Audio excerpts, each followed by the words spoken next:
Hello, friends. This is Dave Hurwitz, executive editor at ClassicsToday.com, here with reference recording. And today we're talking about Prokofiev's Romeo and Juliet, the complete ballet. Now, complete recordings of this ballet used to be very, very hard to come by.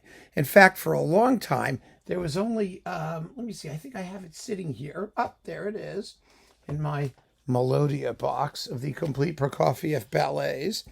Here they are, or all the ballets that were conducted by Gennady Rojdestvensky. The complete ballets are in a different Melodia box, which we've talked about previously.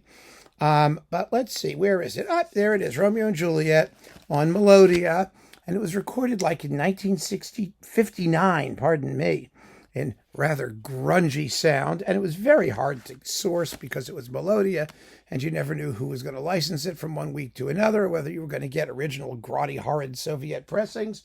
And so, although that existed, it could never have been considered a reference recording by general consensus because A, not enough people would have been able to hear it, and B, it has had obvious limitations, and sonically, it's a very good performance, by the way, but, sonically and for all those reasons. So, and C, let's just have a C or B or whatever, 3, whatever the reason is, the third one, is because the suites were so popular.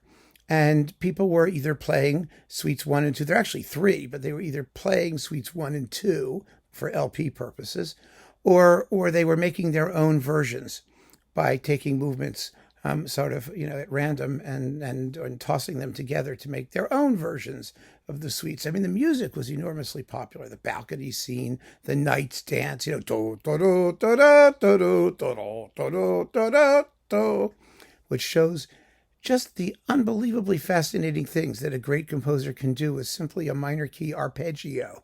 That's all that is. But wow, what an iconic thing Prokofiev made of it. So yeah, there was lots of beautiful music and people loved it. But then all of a sudden, 2 reference recordings showed up, although I'm going to pick one and I'm going to be shameless about it. 2 reference recordings in tandem, and it was in the 70s. And they were competing, the 2 major British labels, Decca, or London, and EMI. EMI had Previn and the London Symphony, and they were doing some really good recordings of Russian music generally. Previn was very fine in that repertoire. And so they recorded the complete Romeo and Juliet, Previn with the London Symphony. Simultaneously, more or less, basically, Lorin, Maazel, and the Cleveland Orchestra did a complete Romeo and Juliet. And they're quite different, actually, as performances. The Previn is somewhat more relaxed, very warm, a little bit less disciplined. And the Maazel is typical Maazel, sharp, rhythmic, and with Cleveland, unbelievably well played, and somewhat more analytically recorded. So you had on the one hand, sort of warm and fuzzy, but maybe a little dullish or sloppy in bits. And on the other hand, absolutely sharp and rhythmic, but maybe a little cool or interpretively cold. I don't really buy either of those generalizations because they're both very good performances. They really are. But those were the 2. And that was your choice. So your reference recordings were Previn and the LSO and Maazel in Cleveland. Here's the Maazel in Cleveland. I have this one sitting around. It's in the Maazel Cleveland box. I mean, how you find them these days. There's also an enormous EMI Previn box like this with all of that stuff in it. That's one way to get Romeo and Juliet, although you may not want the other 475 CDs. Whether they're still available separately, I'm sure you can find them. But those are the ones.